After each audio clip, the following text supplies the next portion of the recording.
So where does that leave us? And where I left them is, yes, the teams weren't there yet, but they were certainly, umpteen times better than, more productive and enjoying life a lot better than when I first arrived. It was an amazing transformation. Looking back on it, though, they would have said, well, we didn't transform at all. And that's the best type of transformation. That is marvelous. I love to hear that, because I know, looking at them, that all the transformation they've gone through, but they feel they've just done the best things all the time, which is good. They've come a huge long way. And, I took away a lot of friends. They're tremendous people, and I love it, absolutely tremendous. Now, what I had a look at all the way through, as far as I was concerned, because this is one of the biggest learning trips that I have ever been on, suddenly dumped into this sort of situation, was, first of all, I took a look at that Gartner's hype cycle. That's supposed to be for the introduction of new fancy hardware. But I looked at that as my coaching idea. I had this, hey, peak of inflated expectations. This is what's going to happen. This is what's going to, and then this sort of trough of disillusionment. Nobody wants to listen to you. It's a sort of, hey, nobody will talk to you type of thing. They actively avoid you. That's that trough of disillusionment. And it's not till afterwards that you're around there for a little while that you're not going to change their lives and change all their titles and everything else. You're there to be the person who they can bounce ideas off, even if they don't put those ideas into actions.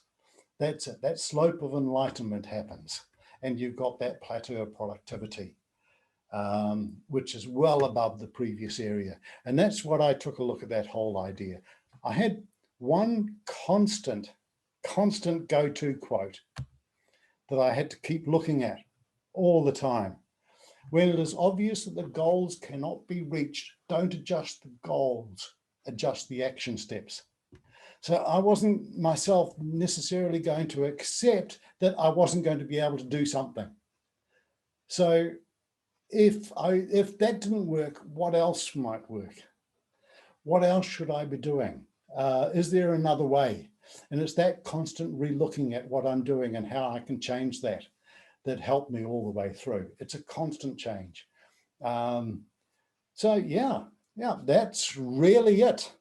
So as far as I'm concerned, I loved it. I learned an awful lot. I went from many years of being a person in charge of many people and being able to make a change within different organizations, and both government and in private sectors, and loving what I do all the time, but always coming in a position of power, to suddenly coming in a position of no power, and to learn immediately the power of influence, and to try and work out what that actually meant in my own idea. That's my learnings all the way through. So, so there's where I am. I hope you enjoyed it, listening to all my failures and all the stuff ups that I had, but I learned it and I loved it. It's a fantastic thing to be a privilege to be an agile coach to a number of teams. I ended up, by the way, coaching the rest of the organization as well.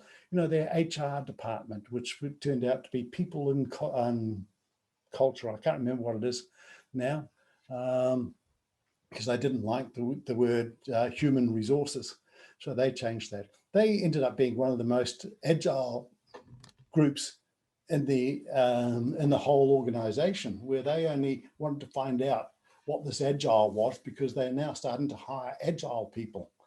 So, so they loved it as well. There's different areas within there. The only area that I could not get into was the executive management, because they felt there was nothing to do with them and they're too busy anyway. But I gather since then, there's been some openness towards agile also means to them as well. So, so it's a lot of fun, Okay. Thank you, everybody.